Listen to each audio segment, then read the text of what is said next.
हरे हरे महादेव शंभो काशी विश्वनाथ गंगे। हरे हरे महादेव शंभो काशी विश्वनाथ वारे। हरे हरे महादेव शंभो काशी विश्वनाथ गंगे। हर हर महादेव शंभो काशी विश्वनाथ गंगे। काशी विश्वनाथ गंगे काशी अमरनाथ गंगे। काशी विश्वनाथ गंगे काशी अमरनाथ गंगे।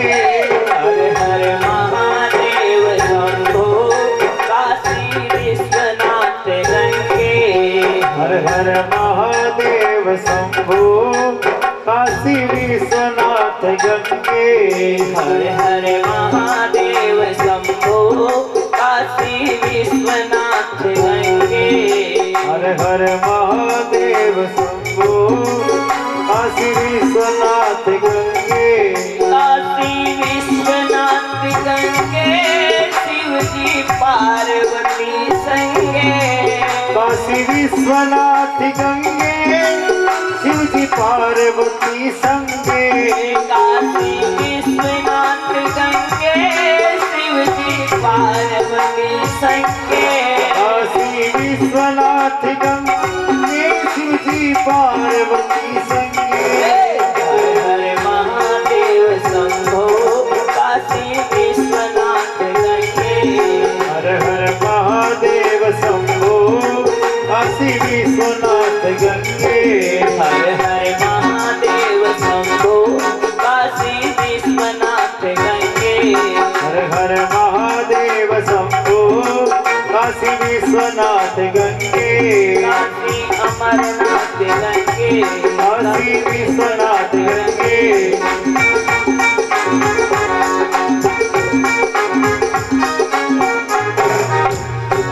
बोली गंगा मैया की जय।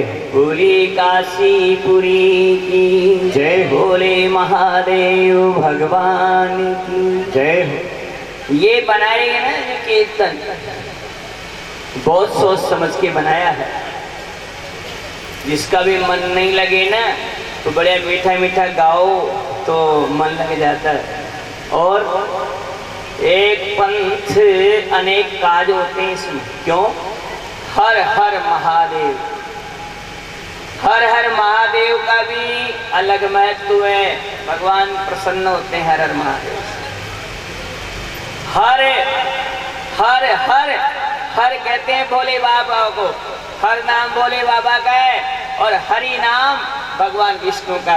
हरो हरि हर हर कहते हैं भगवान भोलेनाथ को और हरि कहते हैं भगवान विष्णु को। हर हर हर यानी शिव जी हर यानी दूर कर। हमारे सारे जितने भी कष्ट संकट है उनको दूर कर। हर हर हे भोले बाबा सारे संकटों को दूर कर। और महादेव सब देवों का मूल है इसलिए उसका नाम लेने से भी पुण्य होता है। और काशीपुरी अयोध्या मथुरा माया काशी कांची अवंतिका ये सप्तपुरियां हैं। नित्य स्मरण करने से आपको कई गुना पुण्य की प्राप्ति होती है। आप सोचते होंगे हम तो कई बार ले भी लेते हैं, कई बार और भी कई काम करते हैं लेकिन कभी पुण्य तो मिला ही नहीं। ऐसा नहीं है। हम जितना बढ़िया काम करते हैं उतने ही घटिया काम रोज हमारे द्वारा होते रहते हैं जी। झाड़ू निकाल से कितनी चीटियां गोविंदाय नमो नमः जाओ। कपड़े धोते हैं, झाड़ू निकालते हैं, रोज चलते हैं जूते चप्पल पहन करके, कितने का नाश हो जाता है। कंडे काम में लेते हैं, रसोई में कितने जीव गोविंदाय नमो नमः हो जाते हैं। इसलिए कहा है महाराज ये जो कई प्रकार का रोज का पाप हमसे नित्य बनता है, इस नित्य होने वाले पापों के लिए 5 काम नित्य करने चाहिए। कौन कौन से हैं 5 काम? एक काम है गाय को चारा या रोटी दलिया पाटा रोज देना चाहिए, जिससे रोज का हिसाब बराबर हो जाएगा। अगर बराबर नहीं होगा, ज्यादा भारी पाप का पलड़ा हो जाएगा ना, तो फिर एकदम बड़ा संकट आ जाता है, फिर अपना घबरा जाते हैं, उसका उपाय नहीं है। इसलिए नित्य का काम नित्य कर लेना चाहिए। दूसरा, पक्षियों को चुगा डालने का काम, ये नित्य का काम है, रोज डालना चाहिए। चींटियों को थोड़ा सा प्रसाद बना करके उसमें घी पूरा मिला करके और नारियल का चूरा मिला करके आटे को सेक करके, और आप कहीं पर भी जहां हो वहां उसको डाला जाए। अपनी सुविधा के लिए जहां लोग आते जाते हैं वहां चींटी चुगा डाल देते हैं, तो लोग कई चींटियां मर जाती हैं, उसका ध्यान रखो। शास्त्र में ये नियम बताया है चींटी चुगा डालने का। के दिन बढ़िया बड़ा सामान घी भी डाल दूर करके 10-12 किलो जो भी बन सकता है, और फिर एक खड्डा खोदें और एक बलौनी में भर दें, उसमें छेद कर दें और फिर उसको उस गड्ढे में रख दें, और ऊपर जो है ना जहाँ चींटियाँ रहती है वहाँ पर एक कांटे का झाड़ या कोई ऐसा सामान लगा दें तो उसमें पैर रखने में नहीं आए, और फिर वहाँ से 1 महीने तक वो चींटी उसको लगातार खाती रहती है। तो फिर अगली पूर्णिमा को ऐसा कर सकते हैं।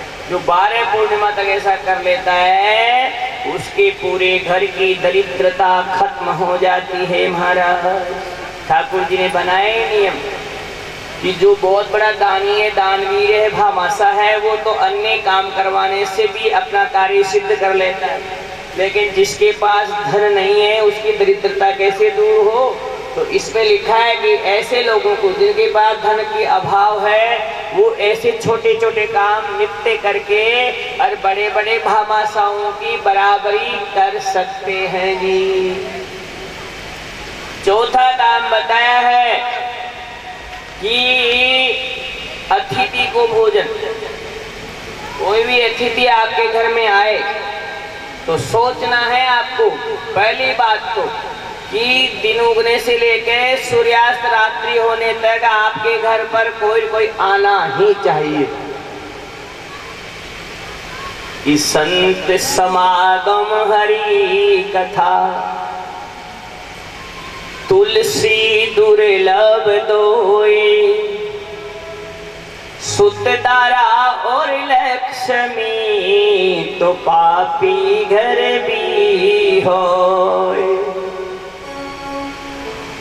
संतों का आगमन हो,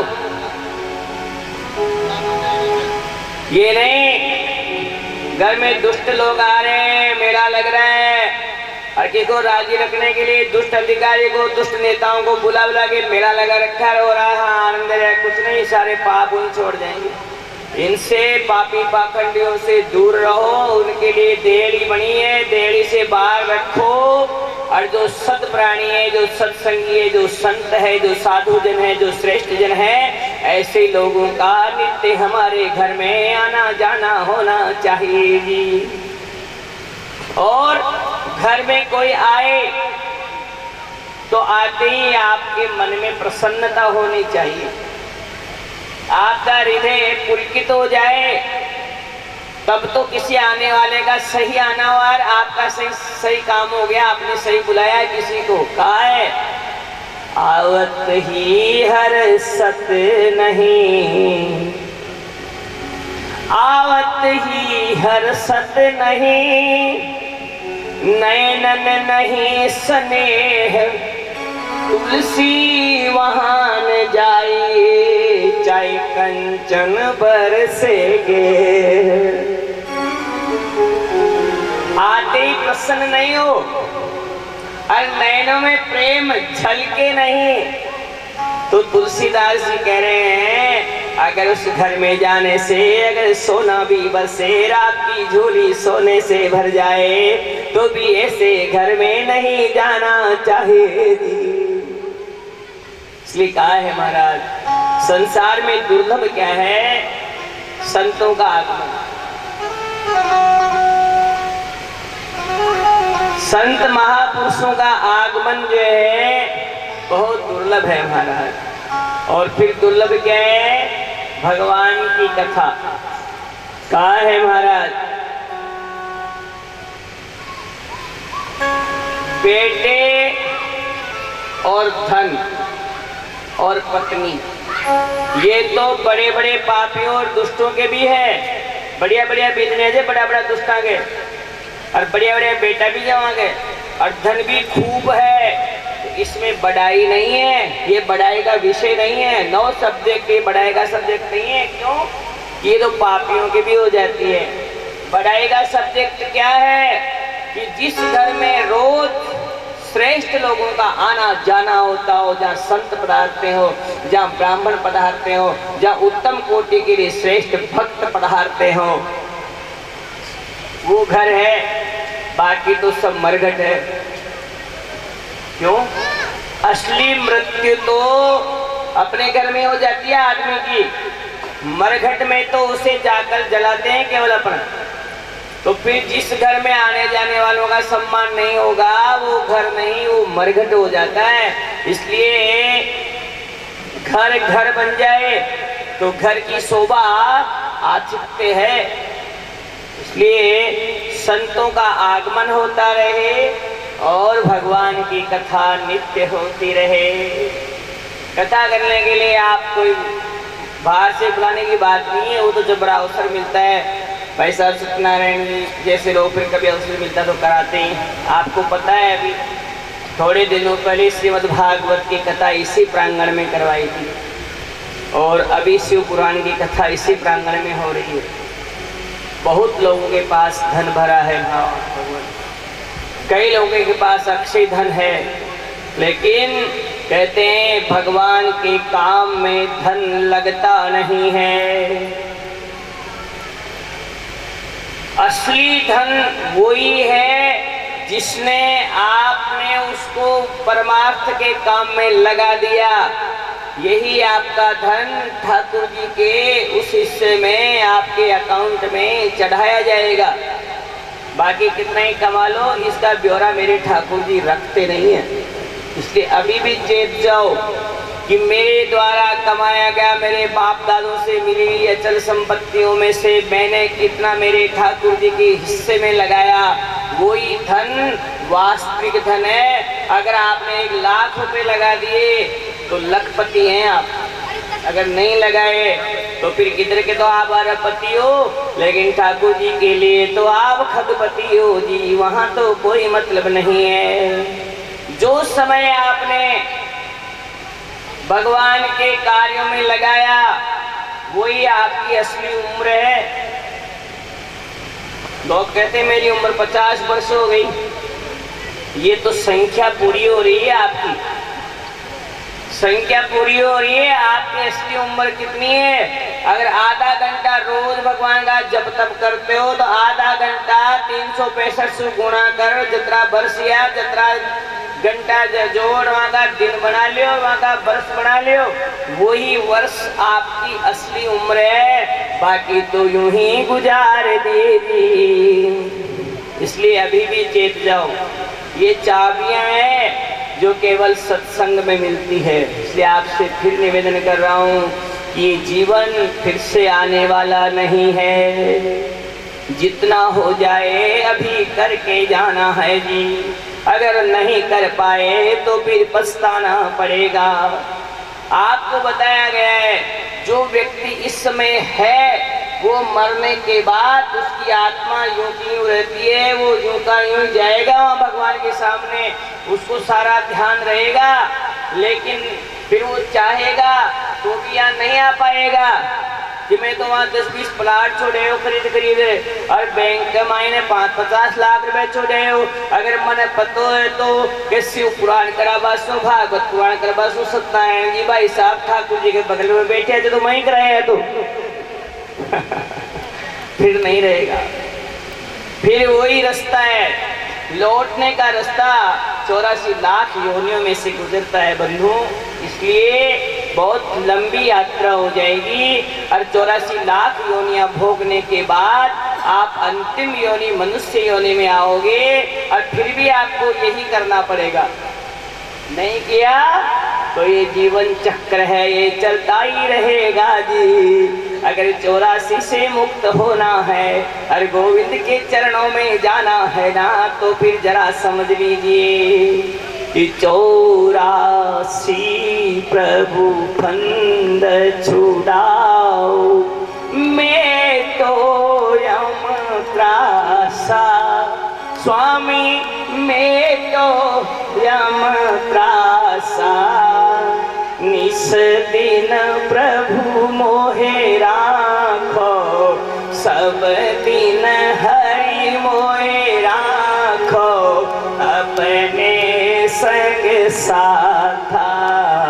ओम जय जानकी नाथा। सब बोलते हैं लेकिन उतारते नहीं है बस। इसलिए कथा आपके हृदय रूपी घर में घर कर जाए तो आपकी व्यथा दूर हो जाएगी और निश्चित रूप से हमारा जो मूल उद्देश्य है उसे हम प्राप्त कर लेंगे। इसलिए कहा है महाराज, संतों का आगमन, भगवान की कथा ये नित्य होनी चाहिए। छोटे मोटे अपराधों को बचने के लिए अतिथि की सेवा, गाय को रोटी, पक्षियों को चुगा। और कहते हैं महाराज, अपने घर में बालक और वृद्ध हो, उनकी बढ़िया प्यारी सुंदर सेवा होनी चाहिए। यज्ञ है ये, बालक भी घर में है तो उसका यज्ञ होता है, वृद्ध भी घर में है तो उसको भोजन कराना यज्ञ है। इन कामों को नित्य बहुत सलीके से, बहुत तरीके से करना चाहिए। कहते हैं भगवान विष्णु के बारे में ऐसी चर्चा करते हैं, ब्रह्मा जी इत्यादि देवता जो है सृष्टि की आगे बढ़ने की चर्चा कर रहे हैं। कह रहे हैं कि भगवान श्री हरि के द्वारा, भोलेनाथ जो मूल है उसके लिए कह रहे हैं, उन्होंने इन सब की बातें सुन करके सर्वप्रथम जो है भगवान शिव जी ने सृष्टि की उत्पत्ति करी। महाराज, सृष्टि में पाप सर्ग की सृष्टि, त्रियक सृष्टि और देव सर्ग की सृष्टि यानी राजस सर्ग की सृष्टि, कुल 5 प्रकार की सृष्टि की उत्पत्ति हुई महाराज। जिनमें सर्वप्रथम जो है ना, इन्होंने पाप कर्म में रत रहने वाले जीवों की सृष्टि करी महाराज। फिर जो है इन पक्षियों को बनाया, फिर जो है देवताओं को बनाया, फिर जो है पेड़ पौधों को बनाया महाराज, और फिर मनुष्यों को बनाया जो भूत सृष्टि कहलाती है। इसलिए कहा है महाराज कि इन सृष्टियों की उत्पत्ति होने के बाद भगवान श्री शिव जी ने इन तत्वों का विकास किया। 24 तत्व बनाए। 24 तत्वों में 5 तत्व हैं, क्षिति जल पावक गगन समीरा, पंचरचित यति अधम शरीरा। क्षिति यानी पृथ्वी, जल, अग्नि, वायु, आकाश, 5 तत्व है। और 5 ज्ञानेंद्रियां हैं, आँख, नाक, कान, जीभ, त्वचा, नासिका, ये 5 ज्ञानेंद्रियां हैं। 5 कर्मेंद्रियां हैं, हाथ, पैर, उपस्थ, लिंग, गुदा। 5 5 5 15 और 4 है चित्त, मन, बुद्धि, अहंकार 19। कहते हैं 5 तत्व, 5 तन्मात्राएं, 5 ज्ञानेंद्रियां और 4 ये हो गए अपने। ये सब थोड़े थोड़े मिला करके एक हिस्सा होता है आकाश का। आकाश का एक हिस्सा 1/2, 1/2 आकाश में से लेते हैं और 4 तत्व बच गए। फिर जल, अग्नि, वायु, पृथ्वी, उसके आधा उसका छोड़ देते, आधे में से 1/4 मतलब 1/10 जिसको कहते हैं, कुल 4 हिस्से हो जाते हैं उसके। तो उस आधे हिस्से में से इधर वाले आधे हिस्से में मिलाते हैं। आकाश का 50% में से 10 चारों पांचों में से लेकर के पूरा 100 कर देते हैं। ऐसे उनका आधा आधा बचता है, तो इनमें से 10 काट के उसमें मिला देते हैं। यानी सब में आधा तो खुद रह गया आकाश, और आधे 50% में जलवायु अग्नि पृथ्वी जो बचे हुए तत्व रहते हैं वो उसमें मिल जाते हैं। फिर कहा है कि इनमें 24 तत्वों में 3 गुण है, सत्व रज और तम। ये तीनों गुणों के रूप में भगवान इसमें प्रविष्ट करते हैं, और प्रविष्ट करने के बाद फिर इसमें जीव उत्पन्न हो जाता है, और ये जीव बन करके और फिर जो है माँ के गर्भ में चला जाता है। वहां पर 10 गुना पानी में रहता है। शुरुआत पुरुष और प्रकृति से होती है। आदि गर्भ पुरुष को बताया है और बाद का गर्भ स्त्री को बताया है। तो आदि गर्भ के द्वारा यानी पुरुष के द्वारा प्रकृति से संयोग करने पर शुक्र और उसका अंश दोनों मिल करके और इस जीव की उत्पत्ति करते हैं महाराज। कई महीनों बाद भगवान से प्रार्थना करने के बाद ये जीव बाहर आता है, और उसी समय ये सारे वचन दे के आता है कि मैं बाहर जाऊंगा तो केवल आपका वजन करूंगा जी। यहाँ आकर के सब कुछ भूल जाता है महाराज। तो ये पंचीकरण की स्थिति आपको बताई। कहा है कि ब्रह्मा जी के द्वारा भगवान शिव जी के आदेश देने से उन्होंने अपने शरीर से 10 मानस पुत्र पैदा किए, जिसमें पुलह, पुलस्त्य, क्रतु, अंगिरा, वशिष्ठ, भृगु, च्यवन, ये सब के सब जो 10 मानस पुत्र पैदा हुए हैं, ये कोई भी सृष्टि में नहीं लगा। इन्हीं के द्वारा ऋभु, आरुण, याति, वीति और हुए महाराज, ये भी नहीं लगे। और 4 सनकादि ऋषि हुए, सनक, सनंदन, सनत कुमार और सनातन। ये चारों ऋषि भी बाल ब्रह्मचारी रहे और भगवान की सृष्टि में लगे नहीं महाराज। कहते हैं स्वयं ब्रह्मा जी ने अपनी पीठ से छाया को उत्पन्न किया महाराज। अपने स्तनों से ब्रह्मा जी ने धर्म को उत्पन्न किया। इस प्रकार जो है ना धर्म अधर्म ये स्वयं छाया से कर्दम ऋषि को उत्पन्न किया महाराज। तो कर्दम ऋषि उत्पन्न होने के बाद कहते हैं फिर भी सृष्टि की उत्पत्ति नहीं हुई, तो फिर क्या किया ब्रह्मा जी महाराज, भगवान नारायण की स्तुति करी। आपको मैं सृष्टि की रचना बता रहा हूँ, हम कैसे यहाँ तक आए। मूल भगवान शिव है, शिव जी के बाद फिर क्या क्या हुआ ये सारी घटना मैंने आपको बताई। 24 तत्व है, तीनों गुण मिले, उसके बाद जीव की उत्पत्ति होती है। इन जीव की उत्पत्ति होने के बाद ब्रह्मा जी के अंगों से 10 मानस पुत्र पैदा हुए, सनकादि ऋषि पैदा हुए, ऋभु, आरुण इत्यादि ये ऋभुगण पैदा हुए। लेकिन कोई भी जो है ना सांसारिक सृष्टि में नहीं लगा। आखिरकार ब्रह्मा जी ने सोचा मेरे को ठाकुर जी ने जो उत्पत्ति का काम दिया वो आगे बढ़ नहीं रहा है। उसी समय ब्रह्मा जी भगवान नारायण की स्तुति करने लगे हैं। भगवान की स्तुति करी महाराज। भगवान प्रसन्न होकर प्रकट हुए और बोले हे ब्रह्मा आप तप करो। आकाशवाणी के माध्यम इन्होंने तप किया और तप करने से स्वयं ब्रह्मा जी इतने प्रभावी हो गए कि अपने शरीर के बाएं अंग से स्त्री को, दाएं अंग से पुरुष को जन्म दिया जी। ये जो पुरुष था महाराज ये स्वयंभू मनु कहलाए, और जो स्त्री थी वो शत्रुपा कहलाए। मनु और शत्रुपा, स्वयंभू मनु। मनु तो और भी हुए हैं, लेकिन पहला मनु स्वयंभू मनु। उसके लगता है स्वयंभू मनु क्यों? जो अपने आप प्रकट हुआ है, जिसको किसी माँ के गर्भ की आवश्यकता नहीं हुई, जो किसी पुरुष और प्रकृति के संयोग से नहीं हुआ, जो स्वतः ब्रह्मा जी के अंग से उत्पन्न हुआ है, उसका नाम है स्वयंभू मनु। और मनु से फिर हम आगे पैदा हुए हैं, इसलिए हमें कहने लगे मानव। मनुना जायते मानव है। जो मनु से उत्पन्न हुए हैं वो मानव कहलाए महाराज। शत्रुपा और मनु जी दोनों ने भगवान की भक्ति करी और कहते हैं 3 कन्या और 2 बेटे उत्पन्न हुए उनके, देवहूति, आकृति और प्रसूति।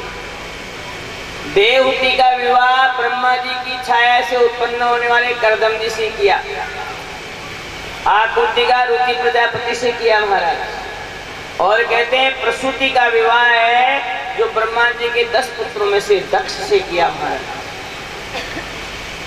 इन तीनों कन्याओं के बहुत सारी संतानें हुई और ये पूरी त्रिलोकी भर गई महाराज। कहते हैं पहली कन्या देवहूति से, जिसका विवाह कर्दम ऋषि से हुआ, और कर्दम ऋषि और देवहूति के कर्दम ऋषि और देवहूति के 16 कन्या हुई, और ये 16 कन्याएं बड़ी सुंदर थी महाराज। और इन सब में से कहते हैं पहले 9 कन्याएं हुई, 16 कन्याओं का प्रसंग आ गया। कल्पवेद से 9 कन्याएं हुई, और 9 की 9 कन्या जो ब्रह्मा जी के 10 पुत्र थे न, उनमें से नारद जी को छोड़कर 9 के साथ 9 कन्याओं का विवाह कर दिया, जिसमें अरुंधति कहते हैं भृगु को ख्याति प्रणाई, और अंगिरा प्रीति, पुलस्त्य को क्षमा, पुलह को संतति, क्रतु अत्रि जो है अनुसुईया जी को अत्रि के साथ विवाह, ऊर्जा वशिष्ठ को प्रणाई महाराज। इस प्रकार से जो है 9 कन्याओं का विवाह इनके संग हो गया। इस प्रकार से जो है ये सृष्टि आगे बढ़ती गई महाराज। कल्प भेद के हिसाब से कहते हैं कल्प है अलग अलग। एक वराह कल्प है, जब वराह भगवान का जन्म हुआ तो वराह कल्प शुरू हुआ था। पद्म कल्प है जो भगवान विष्णु के प्रारंभ में हो गया था। एक मेघवाहन कल्प है, वो मेघवाहन के समय से प्रारंभ हो गया था। तो कहते हैं कि एक कल्प में, ये एक कल्प की बात बताई आप, दूसरे कल्प में दक्ष प्रजापति के 60 कन्याएं हुई महाराज। प्रकृति के नियमों में देख लो आप, पहले जोड़े के कन्याएं हुई कितनी? 3, और लड़के हुए कितने? 2। यानी नियम में भी लड़की शुरू से ही ज्यादा थी। वो तो हमने क्या कर दिया, अब हम लड़का हो जाए तब तक तो लड़की का इंतजार करते रहते हैं। भाई लड़का नहीं हुआ हमारा तो लड़कियां होती रही चलेगी काम, और लड़का होते फिर लड़कियों का अगर मानो 2 लड़के भी लड़कियों का इंतजार करने की जरूरत नहीं है। जब तक लड़का नहीं होता है तब तक तो इंतजार करते, चाहे 4 है जाओ फिर। और यहाँ अगर 2 लड़का है क्या तो 3 लड़के के लिए कोई प्रार्थना न करे, बस यही कमी रही। जबकि सर्वप्रथम पहले जोड़े की लड़कियां हुई 3 और लड़के हुए 2, फिर उनकी जो बेटी उसके 9 कन्याएं हुई, और जो दूसरा दक्ष था महाराज उसके जो प्रसूति नाम की जो कन्या थी उसके 60 हुई महाराज। 60 कन्याओं में से 27 तो चंद्रमा जी को दे दी। ये अश्विनी भरणी कृतिका रोहिणी जो नक्षत्र है नहीं, ये सब स्त्रियां हैं, और ये सारी की सारी चंद्रमा जी ने परिणा दी 27 ही। 13 कश्यप जी महाराज ने दे दी 13, और कहते हैं तारक्षे भृगु अंगिरा कृशास्व यानी 2-2 दे दी सबने, और 4 जो है वह देवता ऋषि पितरा के अलावा बताया है कि तारक्ष ने 4 दी, भृगु अंगिरा कृशास्व ने 2-2 कन्या दी महाराज। यहाँ के सबके बहुत सारी संतानें उत्पन्न हो गई। इस प्रकार से जो है न ये त्रिलोकी है, पूरी सृष्टि है जो इनकी भर गई। ये सृष्टि का इतिहास आपको शिव पुराण के माध्यम से बताया। अब सृष्टि उत्पत्ति के बाद जो मूल शिव पुराण है, जिसमें इसका थोड़ा वृत्तांत आने के बाद फिर कथा वहीं पर जाती है महाराज। कहते हैं सारे के सारे देवता भगवान शिव जी के पास गए और जाकर के बोलने लगे हैं, मुक्तादि महाभूये प्रसन्न मुख पंकज कोटि कंदर्प संकाश कथाभूत महम दृष्टवा। कि हमने सुना है कि भगवान शिव जी के और कुबेर जी के विशेष प्रेम था महाराज। और कुबेर भी जो है न ये उत्पन्न हुआ किसके? ब्रह्मा जी के द्वारा उत्पन्न हुए ऋषि पुलस्त्य विश्रवा के जो एक दूसरी स्त्री थी महाराज, उससे कुबेर जी का जन्म हुआ था। तो रावण का भाई हो गया ना। तो कहते हैं कुबेर जो है ना, ये ऐसे वंश में जन्म लेने के बाद भगवान शिव जी का मित्र क्यों हुआ और ये कुबेर क्यों हुआ, इसके पूर्व जन्म की कथा नक बताई जी। कहते हैं महाराज, सूत जी कह रहे हैं कि पूरी सृष्टि का वर्णन सुनाने के बाद ब्रह्मा जी कथा सुना रहे हैं और नारद जी प्रश्न पूछ रहे हैं। नारद जी ब्रह्मा जी बात कर रहे हैं, तो नारद जी ने ऐसा पूछा कि भगवान शिव से कुबेर की मित्रता कैसे हुई, और ये कुबेर जो है न पहले कौन था महाराज, क्यों कुबेर बना, क्यों? शिव पुराण है और शिव पुराण में वो बातें सब आएगी जिन पर शिव जी की कृपा रही। ये कुबेर भी शिव जी की कृपा से बना था, इसलिए इसकी कथा इसमें आना जरूरी हो गया। कहते हैं पूर्व समय में कामपिल्ले नाम का नगर था महाराज, और कामपिल्ले नाम के नगर में यज्ञदत्त नाम का एक ब्राह्मण था। वो ब्राह्मण जो है न बहुत ज्ञानी ध्यानी था। उसके एक बेटा हुआ जिसका नाम था गुणनिधि।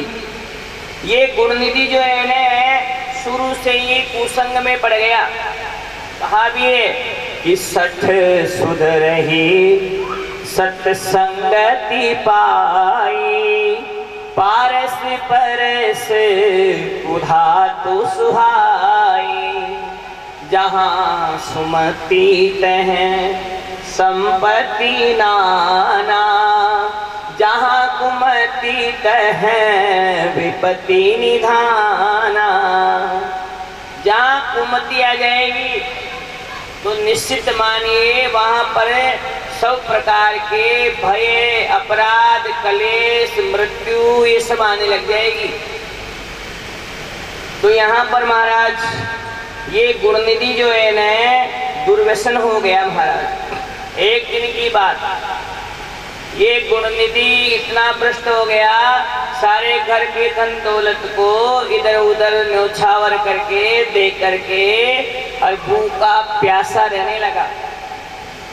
एक दिन ऐसी स्थिति महाराज कि इसको कुछ भी खाने को नहीं मिला गुणनिधि को। तो जंगल में गया न तो एक शिवालय देखा।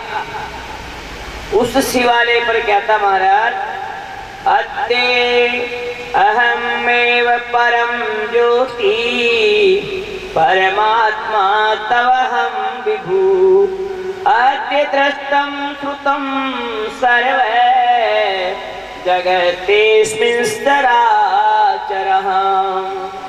कहा महाराज भगवान शिव जी का मंदिर था, गुणनिधि गया, वहाँ प्रसाद दिख गया इसको शिव जी की पिंडी पर कि चलो इसको उठाते हैं हम। तो अब वहाँ पर महाराज पठन पाठन करने वाले लोग आराम से इधर सो रहे थे और मौका देख करके और उस मंदिर में कुछ खाने की दृष्टि से अब अंधेरे में कुछ दिखे नहीं, तो इसने क्या किया, अपने वस्त्र उतार करके वस्त्रों का आग लगा और उजाड़ो कर दियो।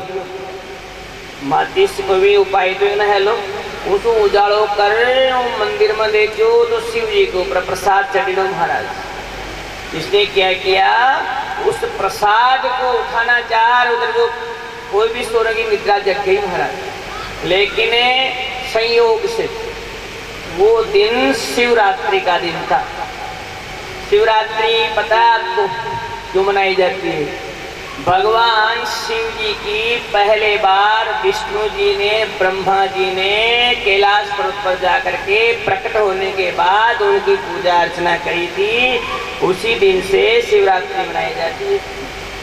अब शिवरात्रि के दिन ये वो तो पहले पूजा कर चुके, अब आज पहुंच गए ये वहाँ पर, संयोग से शिवरात्रि का दिन था। और जो ही अपने वस्त्र जला के उजाला किया ने तो भगवान भोलेनाथ ने उसको अपना दीपदान मान लिया। इसने मेरे को दीपक जलाया, अंधेरे में आकर के मेरे दिया जला दिया इसने। तो शिव जी प्रसन्न हो गए दीपदान से। और हुआ क्या, भगवान उसी समय जो है न उस प्रसाद को लेकर खाने वाला था कि वह जो बैठे हुए लोग थे उन्होंने उसको दबोच लिया और प्रसाद खा तो गया, लेकिन उसी समय गोविंदाय नमो नमः हो गया।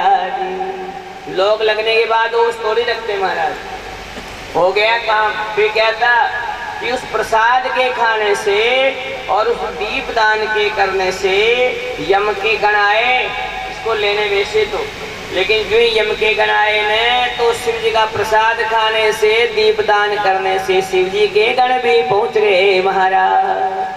अरे कि ये शिकार हमारा है, नहीं कि हमारे को शिव जी ने भेजा है। तो यम के दूत तो देखते ही रह गए महाराज। और भगवान शिव के गण जो है न उस ब्राह्मण को लेकर के शिवलोक में चले गए जी। शिवलोक में जाकर के वो भगवान शिव जी के चरणों में बैठ करके उसकी मति निर्मल हो गई। कहा था ना आपको, दुष्ट व्यक्ति भी अच्छे लोगों के संग में रहने से सुधर जाता है। ये यहाँ से चला शिव जी के लोक में पहुंच गया, बहुत इसकी मति निर्मल हो गई और वहीं पर जाकर भगवान के गुणगान करने लगा जी। बोले शंकर भगवान की जय हो।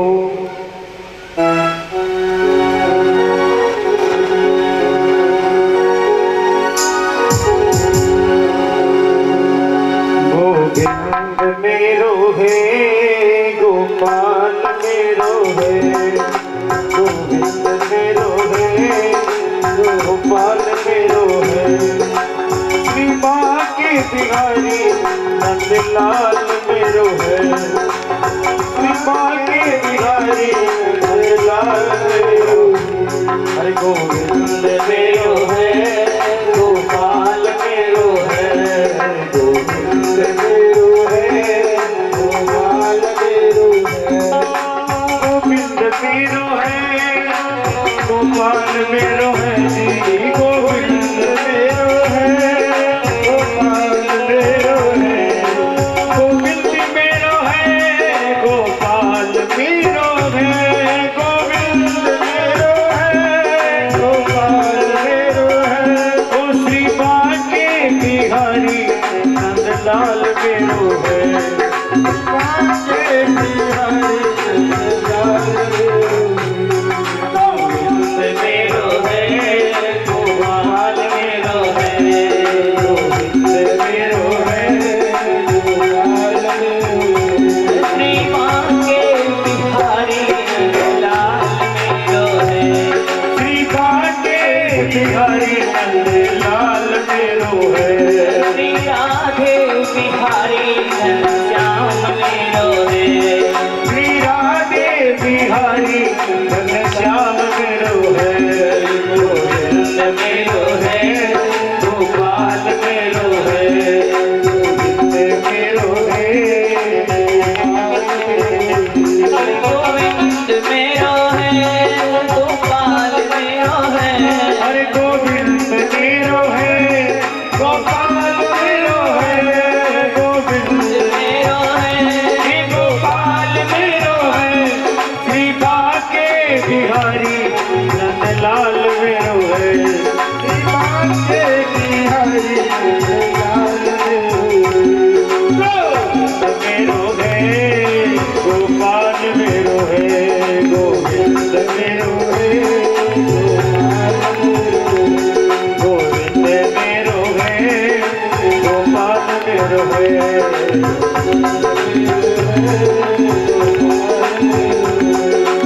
गोविंद मेरो है गोपाल मेरो है, गोविंद मेरो है गोपाल मेरो है, गोविंद मेरो है गोपाल मेरो है, गोविंद मेरो है गोपाल मेरो है, ओ श्री बांके बिहारी नंदलाल मेरो है, श्री बांके बिहारी नंदलाल मेरो है, गोविंद मेरो है गोपाल मेरो है, गोविंद मेरो है गोपाल मेरो है, गोविंद मेरो है गोपाल मेरो है, गोविंद मेरो है।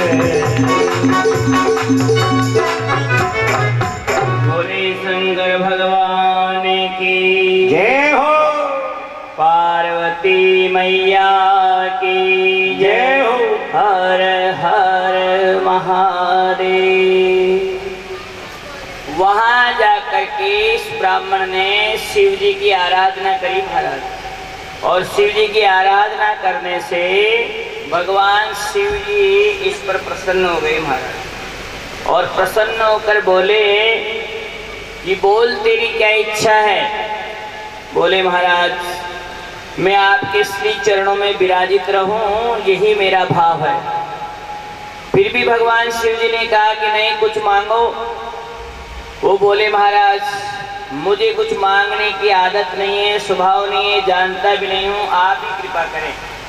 भगवान पर छोड़ दिया महाराज। तो कहते भोलेनाथ ने उसे कहा कि विश्वकर्मा जी को बुलाया और बहुत सुंदर नगरी बनाई थी महाराज, अलकापुरी, जिसमें बहुत सुंदर सुंदर महल, झरोके, बगीचे, कई प्रकार के चंपा, चमेली, गुलाब, गेंदा, रात रानी ऐसे पुष्प खिले हुए महाराज।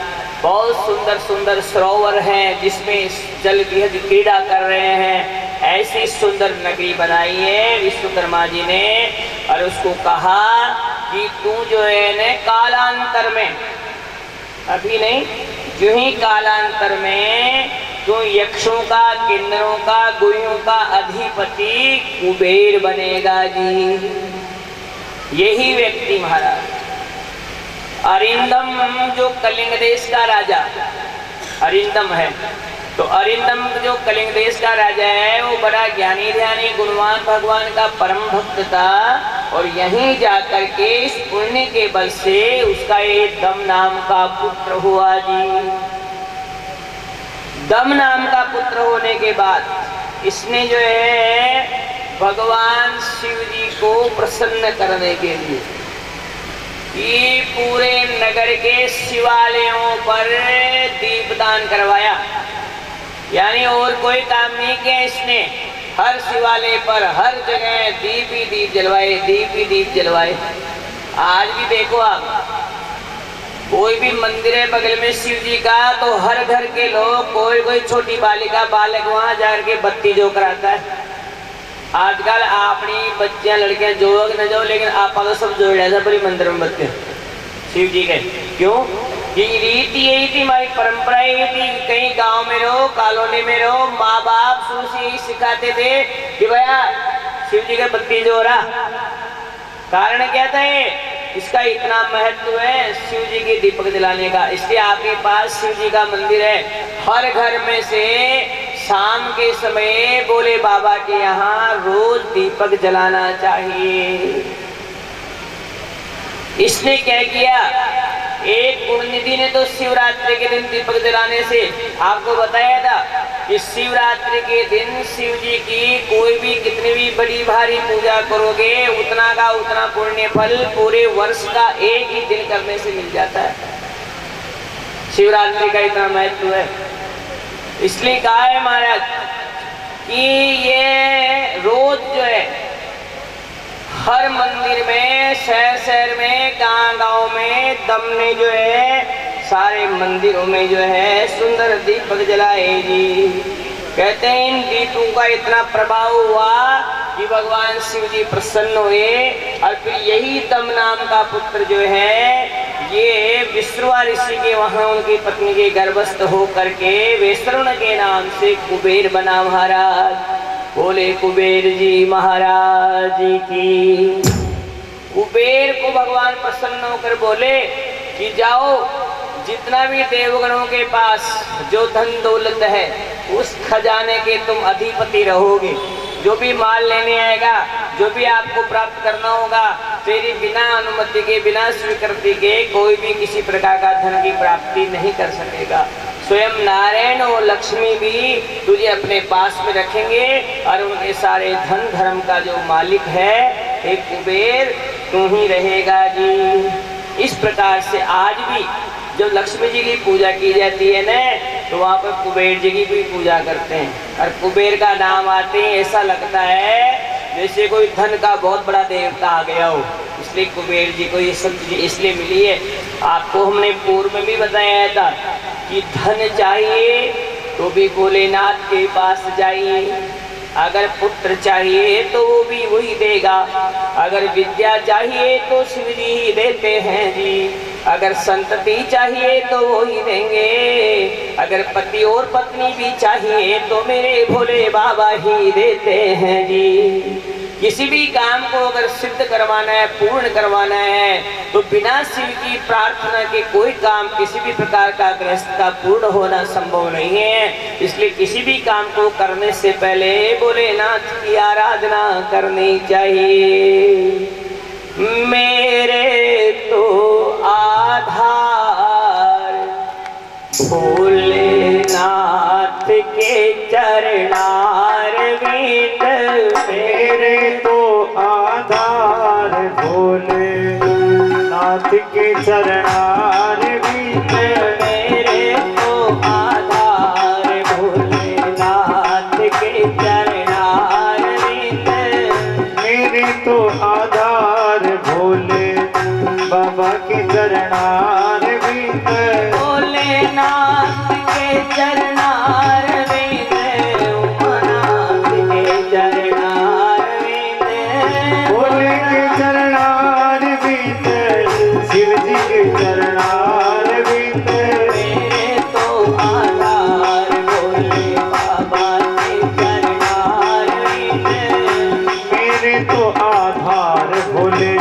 बाबा के चरणार विंद, मेरे तो आधार शिव जी बाबा के चरणार विंद, मेरे तो आधार भोले बाबा के चरणार विंद, बाबा के चरणार विंद, शिव जी के चरणार विंद, बाबा के चरणार विंद, शिव जी के चरणार विंद, शिव जी के चरणार विंद, भोले के चरणार विंद, शिव जी के चरणार विंद, भोले के चरणार विंद, मेरे तो आधार भोलेनाथ के चरणार विंद, मेरे तो आधार भोलेनाथ के चरणार विंद, मेरे तो आधार भोलेनाथ के चरणार विंद, मेरे तो आधार भोले बाबा के चरणार विंद, विष्णु के चरणार विंद, लक्ष्मी के चरणार विंद, विष्णु के चरणार विंद, लक्ष्मी के चरणार विंद, विष्णु के चरणार विंद, लक्ष्मी के चरणार विंद, विष्णु के चरणार विंद, लक्ष्मी के चरणार विंद, मेरे तो आधार भोलेनाथ के चरणार विंद, मेरे तो आधार भोलेनाथ के चरणार विंद, मेरे तो आधार भोलेनाथ के चरणार विंद, मेरे तो आधार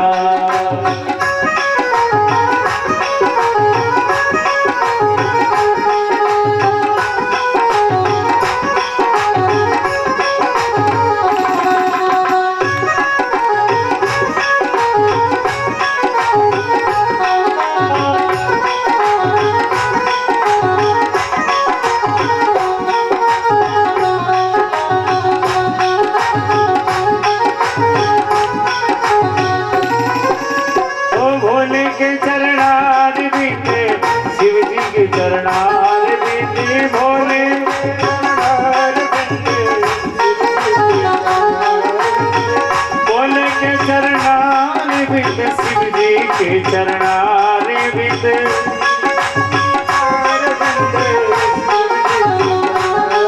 ओ मेरे को आधार भोलेनाथ की चरणार विंद, तो आधार भोलेनाथ के चरणार विंद, बाबा तो आधार भोलेनाथ की चरणार विंद, भोले के चरणार विंद, बाबा के चरणार विंद, भोले के चरणार। बोले शंकर भगवान की जय हो, पार्वती मैया की जय हो। हर काय महाराज, सृष्टि आगे बढ़ी कहते हैं मनु शत्रुपा देवती आकृति प्रसूति तो हो ही गई थी, लेकिन भोलेनाथ एक बार चिंतन कर रहे थे और बोले ब्रह्मा जी से, हे ब्रह्मा, आप इस सृष्टि को आगे बढ़ाओ। तो उसमें चर्चा आई महाराज कि स्वयं मूल ब्रह्मा जी के द्वारा चिंतन करने से, उनके चिंतन मात्र से कहते हैं एक सुंदरी का जन्म हुआ जी। ऐसी दिव्यांग सुंदरी थी वो कि शाम के समय में उत्पन्न हुई और उसका नाम रख दिया संध्या। अब संध्या बड़ी सुंदर थी महाराज, तो ऐसी सर्वांग सुंदरी जो संध्या थी महाराज, उसके लिए कहा है कि काम विकार हो गया और काम भाव होने से स्वयं ब्रह्मा जी मोहित हो गए और फिर उसके कई पुत्र इत्यादि भी मोहित हुए महाराज। लेकिन काम भाव आने से संध्या ने वो बड़ी दुखी हो गई, बोली कि हे ब्रह्मा जी महाराज, मेरे संग जो ये स्थिति हुई, जो मैं छोटी सी कन्या और मेरे इस प्रकार का भाव मुझ में आया, काम भावना से मैं ग्रसित हो गई, आप कोई ऐसा उपाय करो जी, कम से कम इस उम्र में तो काम भाव पैदा ही नहीं होना चाहिए। ब्रह्मा जी ने कहा संध्या से कि ठीक है। अपने मन में विचार करते हुए इन्होंने एक ऐसे परम पुरुष का उत्पन्न किया महाराज, जो सबके हृदय मंडल में रहता हो। तो ऐसे पुरुष को अपनी मन की इच्छा से उत्पन्न करने से, देव स्वरूप होने से इस पुरुष को प्रकट किया। और ये पुरुष जो है न प्रत्येक प्राणी के हृदय में जाकर रह गया। इसका नाम कामदेव हुआ जी। कहते हैं कामदेव जो है न, इसका विवाह रति से हुआ। दक्ष प्रजापति के प्रार्थना करने से कामदेव बोला, मैं सब में व्यापक हूँ और प्रत्येक प्राणी में मेरा निवास है, लेकिन पुरुष में होने के बाद मुझे भी मेरी काम शांति के लिए इसी सर्वांग सुंदरी की आवश्यकता है। तो उसी समय दक्ष प्रजापति ने अपने पसीने से एक कन्या उत्पन्न करी, जिसका नाम रति हुआ। और वो जो रति है न, वो भगवान शिव जी के पास गई और प्रार्थना करी महाराज। कहते हैं रति की प्रार्थना करने से उसका विवाह भगवान भोलेनाथ ने कामदेव से कराया जी। ये दोनों स्त्री पुरुष होने का अभिप्राय ये है कि कामदेव और रति, कि पुरुष में काम होता है, स्त्री में रति होती है। तो दोनों का कामदेव और रति जो अलग से बन गया, जो सब में रहता था, बचपन से पैदा होते ही रहता था, वो कामदेव जो रति है न, वो किसी दूसरे में स्थापित हो गई। और उनको ये कह दिया दोनों को कि तुम जो है न, 4 अवस्थाएं होती है, बाल्यावस्था और कुमार अवस्था, जिसे आप किशोर अवस्था भी कर सकते हो, और फिर होती है यौवन अवस्था, और उसके बाद भी होती है आपकी प्रौढ़ावस्था। तो कहते हैं कि शुरू की 2 अवस्था में तू कभी भी किसी भी प्राणी मात्र में नहीं व्यापेगा। संध्या की ऐसी कामना तुम्हारा।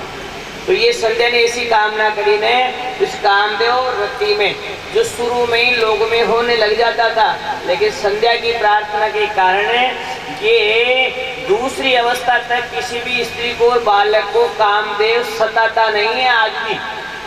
अगर ऐसा होता तो छोटे बच्चों में भी काम विकार पैदा हो जाता। अंतिम अवस्था किशोर अवस्था होती है, तब कभी कभी प्राय अपना असर दिखा देता है। बाकी बाल्यावस्था में और कौमारी अवस्था में कामदेव और रति का प्रभाव स्त्री और पुरुष में संध्या के कारण नहीं हुआ महाराज। संध्या ने क्यों? कि संध्या में ऐसी बीत गई थी महाराज, वो काम विकार हो गई थी ना, तो उसमें ऐसी बीती, तो उसने यही निर्णय किया कि जो मैंने किया वो कोई नहीं कर पाए, इसलिए उस संध्या ने ऐसी प्रार्थना कही। तो ब्रह्मा जी बोले कि तेरा ये सारा काम कब पूरा होगा? जब तू भगवान शिव जी की आराधना करेगी। तो उसी समय महाराज ये संध्या है ना, ये वहां से चली महाराज, और कहते हैं भगवान ब्रह्मा के द्वारा बताए गए हिसाब की दृष्टि से ये जो संध्या है महाराज, ये जाकर के और तप करने लगी। लेकिन कोई भी व्यक्ति तप करेगा न, तो तप करने से पहले उसकी विधि या उसकी व्यवस्था की जानकारी होना जरूरी है। कोई भी काम करोगे आप और उठते ही चल दिए, तो उसमें क्या होता है कि काम की पूर्णता में संदेह हो जाता है। इसलिए काम को करने से पहले उसकी पूरी योजना का निर्धारण कर लेना चाहिए, उसकी पूरी विधि समझ लेनी चाहिए, क्योंकि बिना विधि के वही काम व्याधि बन जाता है। जैसे अभी आपने हलवा बनाना है, अब हलवे में आटा चाहिए, घी चाहिए और शक्कर चाहिए, पानी चाहिए, काजू बादाम किशमिश चाहिए, और बनाने के लिए साधन चाहिए, बनाने वाली चाहिए, ठीक है। अब ये सारा सामान बनाने का आपके पास पड़ा है, लेकिन आपको विधि की जानकारी नहीं है, और आपने शुरू में पानी पटक दिया बगुनी में, अब पानी में पटक दिया आटो, और फिर पटक दिया घी, वही सामान हलवा को, फिर पटक दिया शक्कर, और फिर पटक दिया काजू बादाम किशमिश, फिर खोबरा को पूरा उंडेल दिया। अब उन्हें ले जाओ कतई सिजाए जाओ, आखिरी के मायने वो हलवा बनाएगो ने, और जो भी खा गयो ने तो विधि के हीन होने से व्याधि में बदल जाएगा। सामान वही जो हलवे में पड़ता है, लेकिन विधि ध्यान नहीं थी, इसलिए आपने खाया। खाने का अर्थ ये हो गया, खाने का अर्थ ये हो गया कि आपको बीमारी हो गई, यानी जाना था शरीर को मजबूत और सुंदर बनाने का काम होना था हलवा खाते तो, लेकिन हो गया क्या? डॉक्टर साहब के पास, वैद्य जी के पास जाने का काम हो गया आपका। कारण है कि विधिहीनता। विधि का अगर ज्ञान नहीं हो तो कोई भी काम जो है न, वो सब सामान होते भी आपके गुण का युक्त नहीं रहा। इसलिए कहा है महाराज विधि का ज्ञान होना जरूरी है। तो इसको वशिष्ठ जी महाराज के पास भेज दिया संध्या को कि आप जाओ और वशिष्ठ जी से ज्ञान प्राप्त करके और फिर जो है भगवान की शिव जी की स्तुति और स्तवन करो जी महाराज। कहते हैं जो संध्या थी महाराज वहां से चली और वशिष्ठ जी के पास जाकर के उनके चरणों में बैठ गई जी।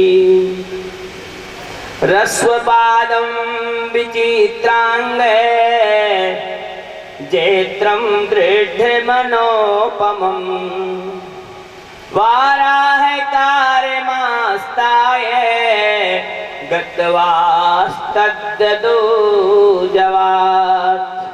कहते हैं ब्रह्मा जी महाराज से बात सुनकर के बड़ी प्रसन्नता के साथ जो संध्या है महाराज ये वशिष्ठ जी के चरणों में गई है और जाकर के उनसे प्रणाम करने लगी है। अखंड मंडलाकारं व्याप्तं येन चराचरं तत्पदं दर्शितं येन तस्मै श्री गुरुवे नमः।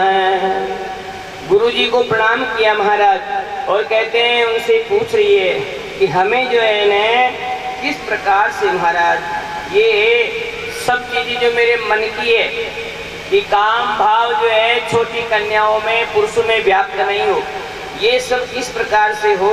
तो वो कठिन तपस्या करी महाराज और कहते हैं कि उससे पूछ करके उन्होंने सारा विधि विधान बताया और वो वहाँ से चली महाराज। और जो संध्या है न वो वहाँ जा करके उस अलकापुरी में सुंदर नगर में जा करके पुष्पों के बीच में बैठी हुई सनातन सृष्टि के रचयिता भगवान शिव जी की जो है वो बड़ी स्तुति करने लगी जी। कहते हैं कई दिनों तक उसने कठोर तप किया और कठोर तप करने के बाद भगवान भोलेनाथ प्रसन्न हो गए।